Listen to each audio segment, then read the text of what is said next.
एक काली भाभी की 4 गोरी ननंद। सुभद्रा का बेटा अनुज अपनी पसंद की सुप्रिया नाम की एक काली लड़की से शादी कर उसे घर में ले आता है, जिसे देखकर सुभद्रा आपत्ति जताती है। अनुज, मैंने तुझे इतना बड़ा इसी दिन के लिए किया था कि तू अपनी माँ के सपनों को कुचल के एक काली लड़की से शादी कर उसे यहाँ ले आए। तुझको जात बिरादरी और मेरी नाक का ख्याल भी नहीं रहा। पूरी धरती पर तुझे ये कलूटन ही मिली थी। माँ, अब सुप्रिया मेरी पत्नी बन गई है और मैं उसे बहुत प्यार करता हूँ। आपको उसे इतना कुछ कहने का कोई अधिकार नहीं है। अगर आप हमारे रिश्ते को नहीं अपनाएंगे तो मैं यहाँ से चला जाऊंगा। माँ जी, बातों का बुरा मत मानिए। ये बस मुझे बहुत प्यार करते हैं और आपसे भी, इसीलिए ऐसा कह रहे हैं। ओह कल्लो माई, तुझे बीच में बोलने के लिए किसने कहा? और अनुज, तुझे अपनी 4 बहनों का ख्याल नहीं आया? अब उनकी शादी कैसे होगी? तूने अपनी पहले कर ली। उसकी चिंता आप मत कीजिए, मैं उनकी बहुत अच्छी जगह शादी करूंगा। फिलहाल तो वो हॉस्टल में है। अब तुझसे नाराज होकर भी मैं क्या ही कर लूंगी। अपनाना तो पड़ेगा ही। तू इसे प्यार जो करता है। आजा बहू, अब शक्ल क्या दिखा रही है? अपनी सास के पैर नहीं छुएगी क्या? जरूर छूंगी माँ जी। फिर आंखों में खुशी के आंसू लिए सुप्रिया अपनी सास के पैर छूती है और सुभद्रा उसका गृह प्रवेश कर देती है। अगले दिन से सुप्रिया एक आदर्श बहू की तरह घर के सारे काम करती है, जिससे सुभद्रा बहुत खुश होती है। तूने जिस तरह से आज पहले ही दिन काम कर लिया है, मैं बहुत खुश हूँ। पर ये बता, मेरे गोरे से बेटे ने तेरे जैसी काली सूरत में ऐसा क्या देखा जो उसने तुझसे प्यार कर लिया? माँ जी, यही तो उनकी खासियत है। उन्होंने मेरी बाहर की रंगत को न देखकर मेरे अंदर के दिल को पहचाना है। हाँ चल, ठीक है। अब मेरे लिए कुछ बढ़िया सा चटपटा नाश्ता बना दे। सुबह तेरे हाथ का मीठा हलवा खाया था ना, इसीलिए मन मीठा मीठा हो रहा है। आप 15 मिनट रुकिए, मैं आपको पुदीने की चटनी से प्याज आलू की भजिया बनाकर खिलाती हूँ। फिर सुप्रिया अपनी सास को भजिए बनाकर खिलाती है, जिससे उसे बहुत खुशी होती है। दिन गुजरते हैं और 4 गोरी बहनें दरवाजे पर सूटकेस और हाथों में गिफ्ट लेकर खुशी से कहती हैं, मुझसे तो अब सब्र ही नहीं हो रहा भाभी से मिलने के लिए। मेरे हाथों में गिफ्ट है। साक्षी, जरा दरवाजे की बेल बजा। अरे मेरे हाथ में भी। इनफैक्ट हम चारों इतनी प्यारी भाभी के लिए गिफ्ट लेकर आए हैं। 1 मिनट, मैं सामान नीचे रखती हूँ, सबको सरप्राइज देंगे हम। साक्षी एक गिफ्ट जमीन पर रखकर डोर बेल बजाती है तो सुप्रिया दरवाजा खोलती है। अरे आप कौन? मैं माँ जी को बुलाती हूँ। माँ जी, देखिए कौन आया है। अरे लगता है माँ ने मेड भी रख ली है, कितनी काली सी है। सुनो, माँ और मेरी भाभी को बुलाओ ना। तभी सुप्रिया के कहने पर सुभद्रा बाहर आती है और अपनी 4 बेटियों को देखकर खुश हो जाती है। अरे तुम चारों अचानक कैसे आई? मैं तो बहुत खुश हो गई। अपनी भाभी से मिलो, ये है तुम्हारी भाभी सुप्रिया। ये सुनकर 4 गोरी ननंद के हाथों से गिफ्ट छूट जाता है। क्या माँ, ये क्या बोल रही हो? ये नौकरानी जैसी काली सी लड़की भला हमारे भाई की पसंद? और हमारी भाभी कैसी हो सकती है? छी, इयो, लगता है इन्हें किसी ने ज्यादा देर काले से तवे पर रख दिया हो, इसीलिए जलकर काली हो गई है। हाँ माँ, ये सब क्या है?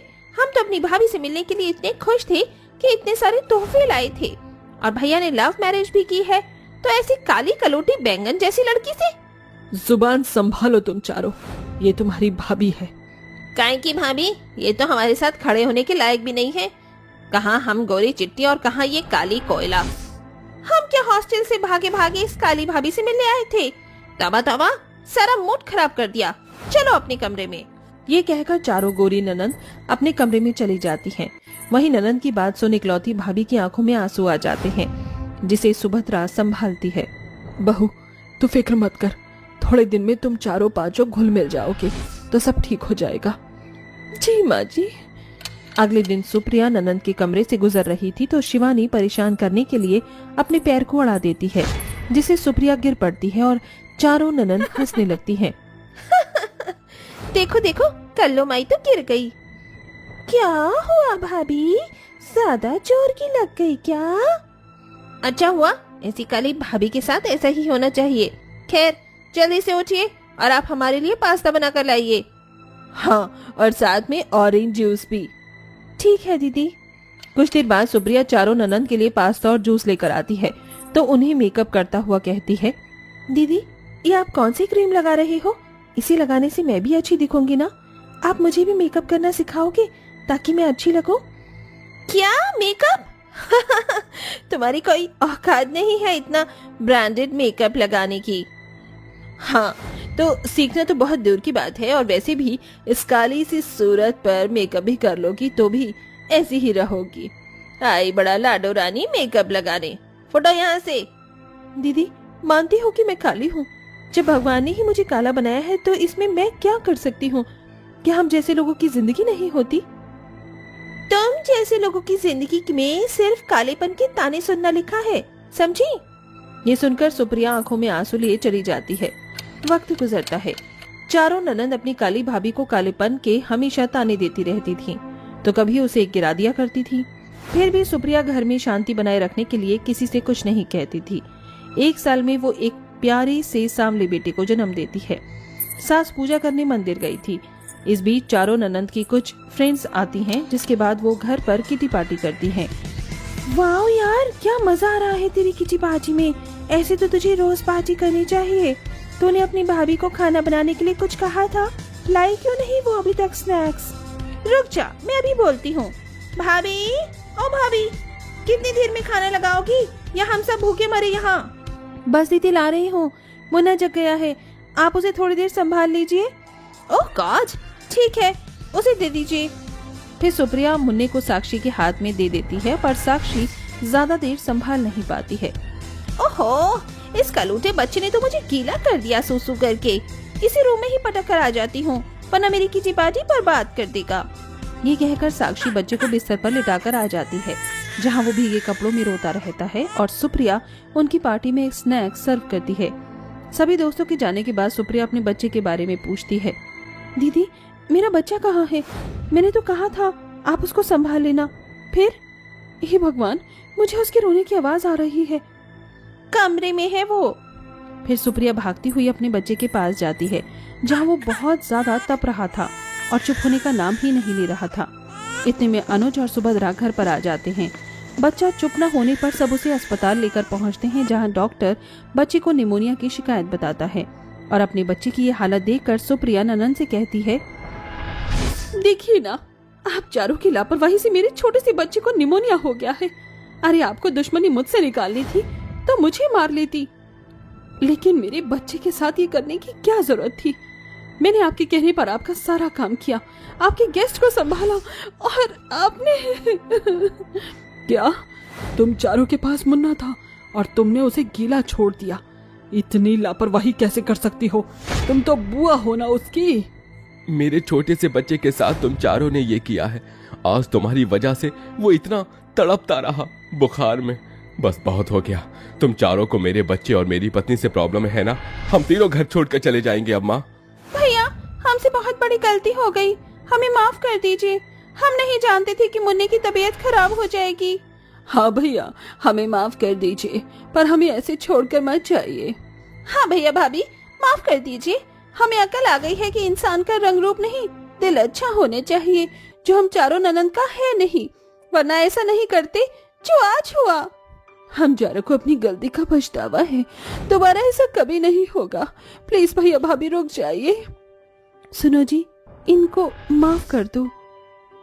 ठीक है। इस तरह चारों ननंद को अपनी गलती का एहसास होता है और वो मुन्ने का बहुत ख्याल रखती हैं। कुछ ही दिनों में मुन्ना ठीक हो जाता है और ननंद भाभी के बीच प्यार की नोकझोंक शुरू हो जाती है। गरीब ससुराल में बर्थडे पर आई 2 अमीर सहेलियां। Happy birthday to you, happy birthday to you, happy birthday to you. Thank you so much Mona और रिया, तुमने मेरा बर्थडे इतना स्पेशल जो बनाया। मैंने एक्सपेक्ट भी नहीं किया था कि मेरा बर्थडे इतना स्पेशल बनेगा। बस बस बस, ये थैंक यू वाली फॉर्मेलिटी किसी और को दिखाइयो। चल अब जल्दी से केक कट कर, कब से वेट कर रहे हैं तेरे केक कट होने का। बस यार 2 मिनट, अरमान अभी आता ही होगा। अरमान का किस्सा कभी खत्म क्यों नहीं होता? अरमान तेरे लायक नहीं है। तू इतने अमीर और बड़े परिवार से है, तेरे परिवार का पूरे शहर में नाम है, और तू एक गरीब से प्यार कर रही है। अरे उसकी औकात तो तेरे घर में नौकर बनने की भी नहीं है। तुम दोनों क्यों नहीं समझती, मैं अरमान से बहुत ज्यादा प्यार करती हूँ। मुझे अरमान के गरीब होने से कोई फर्क नहीं पड़ता। मैं उसके साथ सूखी रोटी खाकर भी अपनी जिंदगी गुजार लूंगी। किंजल इतना कही रही होती है कि तभी वहां अरमान आ जाता है। Happy birthday Kinjal. सॉरी, मैं तुम्हारे लिए कोई महंगा तोहफा नहीं ला पाया, लेकिन मैं तुम्हारे लिए तुम्हारे मनपसंद फूल लेकर आया हूँ। वाह अरमान, ये फूल तो मुझे बहुत पसंद है। Thank you so much. तुमने मुझे मेरे बर्थडे पर सबसे प्यारा तोहफा दिया है। किंजल अरमान के साथ मिलकर अपना बर्थडे केक कट करती है। ये सब देखकर रिया और मोना को बहुत गुस्सा आता है और वो वहां से गुस्से में चली जाती है। अरमान एक गरीब परिवार से होता है, वहीं किंजल, मोना और रिया तीनों ही अमीर परिवार से होती हैं। अरमान के गरीब होने की वजह से मोना और रिया बिल्कुल भी अरमान को पसंद नहीं करती, लेकिन किंजल अरमान से बहुत ज्यादा प्यार करती थी, जिसके चलते मोना और रिया हमेशा किंजल को अरमान से दूर रहने के लिए बोलती थी। कितना टाइम हो गया है ना हम लोगों को एक साथ टाइम स्पेंड करे हुए। तेरे उस गरीब बॉयफ्रेंड की वजह से तूने तो हमसे बात भी करना बंद कर दिया है ना। न जाने आज तू कैसे हम लोगों के साथ आ गई। मुझे तो लगा तू आज भी अपने उस टीचर बॉयफ्रेंड को लेकर आएगी। मैंने तुमसे कितनी बार कहा है, मैं अरमान से बहुत प्यार करती हूँ। मैं उसके खिलाफ एक शब्द भी नहीं सुन सकती। अगर तुम लोगों को अरमान से इतनी ही प्रॉब्लम है तो मैं चली जाती हूँ यहाँ से। ठीक है, सॉरी बाबा, अब हम कुछ नहीं बोलेंगे तेरे अरमान के बारे में। वैसे मैंने ये प्लान एक बहुत इंपॉर्टेंट डिस्कशन के लिए बनाया था। मेरे पापा के बिजनेस पार्टनर राजीव मल्होत्रा के बेटे राज मल्होत्रा से मेरा रिश्ता तय हो गया है और कुछ ही महीनों में मेरी शादी है। वाह रिया, शादी के बाद तो फिर तेरी ऐश ही ऐश है। मेरे डैडी भी मेरे लिए लड़का ढूंढ रहे हैं और जल्द ही मेरी भी शादी हो जाएगी। किंजल रिया और मोना की बात सुनकर बहुत खुश होती है और कुछ ही महीनों में रिया और मोना की शादी हो जाती है। रिया और मोना की शादी के बाद किंजल भी अरमान से शादी कर लेती है। शादी के बाद किंजल सारी जिम्मेदारियों को अच्छे से निभाती है। बहू, ये तू क्या कर रही है? माँ जी, बहुत सारे कपड़े जमा हो गए थे तो मैंने सोचा कि आज इन्हें धो देती हूँ। तो ये सब छोड़, तू जाकर आराम कर, ये कपड़े माला धो लेगी। हाँ भाभी, मैं सारे काम कर दूंगी। माँ जी, मैं इस घर की बहू हूँ। बहू का तो फर्ज होता है कि वो घर के सारे काम करे और घर की सारी जिम्मेदारियों को संभाले। लेकिन तुम हमारे जैसे गरीब परिवार से नहीं हो, बल्कि एक अमीर परिवार से हो। मायके में तो तुमसे कोई एक गिलास पानी भी नहीं मांगता होगा और यहाँ तुम अपने ससुराल वालों के गंदे कपड़े धो रही हो। माँ जी, ये आप कैसी बातें कर रही हैं? मैं घर की बहू हूँ और मेरा फर्ज है आप सबका ख्याल रखना और मैं अपना फर्ज अच्छे से निभाऊंगी। शादी से पहले मैंने कोई काम नहीं करा, लेकिन अब ये मेरी जिम्मेदारी है तो मुझे अपनी जिम्मेदारी को अच्छे से निभाने दीजिए। आप जाकर आराम कीजिए, मैं सारा काम कर लूंगी। किंजल की बात सुन मालती की आंखों में आंसू आ जाते हैं। अमीर परिवार से होने के बाद भी किंजल में कोई घमंड नहीं था। किंजल अपने ससुराल में सारे ऐशो आराम ना होने के बावजूद भी बहुत खुश रहती थी। वहीं शादी के बाद रिया और मोना बड़े ऐशो आराम से अपनी जिंदगी जीती हैं। ऐसे ही समय गुजरता है और किंजल का जन्मदिन आने वाला होता है। माला, अगले हफ्ते किंजल का जन्मदिन है। शादी के बाद किंजल का ससुराल में ये पहला जन्मदिन है, तो मैं चाहता हूँ हम उसका जन्मदिन बहुत अच्छे से मनाएं। मैंने हलवाई से बात कर ली है, वो सारे खाने का इंतजाम कर देगा। माला, तुम पूरे घर को अच्छे से सजा देना। मैं कुछ महीनों से पैसे जोड़ रहा था।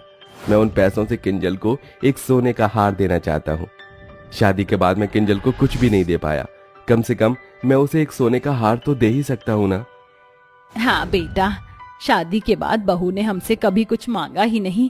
वो तो इस गरीबी में भी हमारे साथ खुशी खुशी रह रही है, उसका इतना हक तो बनता है। तू एक काम कर, तू किंजल बहू की सहेलियों को भी बुला ले। अपनी सहेलियों से मिलेगी तो बहुत खुश हो जाएगी। ठीक है माँ, किंजल के दोस्तों को भी उसके जन्मदिन के बारे में बता दूंगा। जिसके बाद अरमान रिया और मोना को कॉल करता है और किंजल की बर्थडे पार्टी में आने के लिए उन्हें इनवाइट करता है। रिया और मोना पार्टी में आने के लिए हाँ कर देती हैं, जिसके बाद रिया और मोना एक दूसरे से मिलते हैं। मोना, किंजल का पति फटीचर अरमान, किंजल की बर्थडे पार्टी ऑर्गेनाइज कर रहा है, वो भी अपने घर पर। मैंने तो किंजल को पहले ही कहा था कि उसका साथ छोड़ दे, लेकिन उसने हमारी एक भी नहीं मानी। अब पछता रही होगी, न जाने कैसे उसके साथ रहती होगी उसके छोटे से घर में।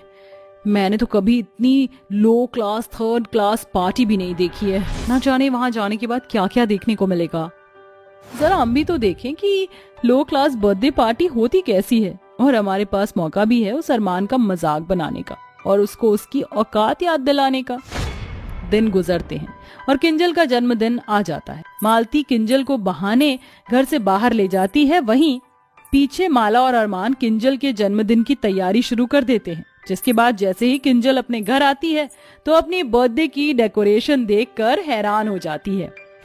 आप सबको मेरा बर्थडे याद था? मुझे लगा कि आप सब लोग मेरा बर्थडे भूल गए। आप सब लोगों ने मेरे लिए इतना किया, इतनी अच्छी डेकोरेशन की, केक मंगवाया।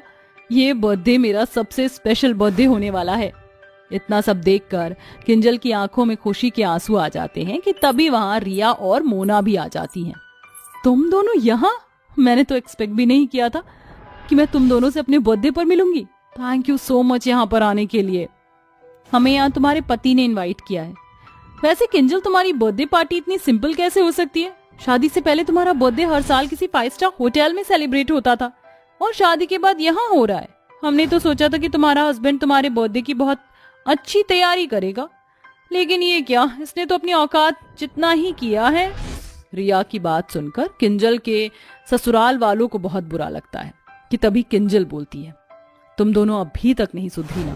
तुम दोनों का क्या हक बनता है मेरे घर पर आकर मेरे ससुराल वालों की बेइज्जती करने का? मेरे ससुराल वाले तुम्हारे ससुराल वालों की तरह भले ही अमीर नहीं है, लेकिन मुझसे बहुत प्यार करते हैं। ये लोग मुझे अपनी बहू नहीं बल्कि बेटी मानते हैं, मेरी इतनी इज्जत करते हैं। तुम लोगों को सिर्फ पैसा दिखाई दे रहा है ना कि प्यार? तुम लोगों के पति ने तुमसे आखिरी बार प्यार से बात कब की थी? तुम लोगों को ये याद भी है? तुम्हारा पति सिर्फ तुम्हें शॉपिंग और घूमने के लिए पैसे देता है, लेकिन कभी टाइम देते नहीं। मेरा पति चाहे ये सब ना देता हो, लेकिन वो मुझे प्यार और टाइम जरूर देता है। किंजल की बात काफी हद तक सही होती है, जिस वजह से मोना और रिया को अपनी गलती का एहसास होता है और वो किंजल और उसके ससुराल वालों से माफी मांगते हैं। आप सभी लोग हमें माफ कर दो। किंजल की बात सुनकर हमें हमारी गलती का एहसास हो गया है। किंजल बिल्कुल ठीक कह रही है। हम पैसों में इतना खो गए कि हमें कभी प्यार दिखाई नहीं दिया, लेकिन आप लोगों का किंजल के लिए इतना प्यार देखकर हमारी आंखें खुल गई हैं। रिया और मोना को अपनी गलती का एहसास देख किंजल और उसके ससुराल वाले उन दोनों को माफ कर देते हैं। जिसके बाद किंजल अपने ससुराल और अपनी सहेलियों के साथ मिलकर अपना बर्थडे खुशी खुशी बनाती है।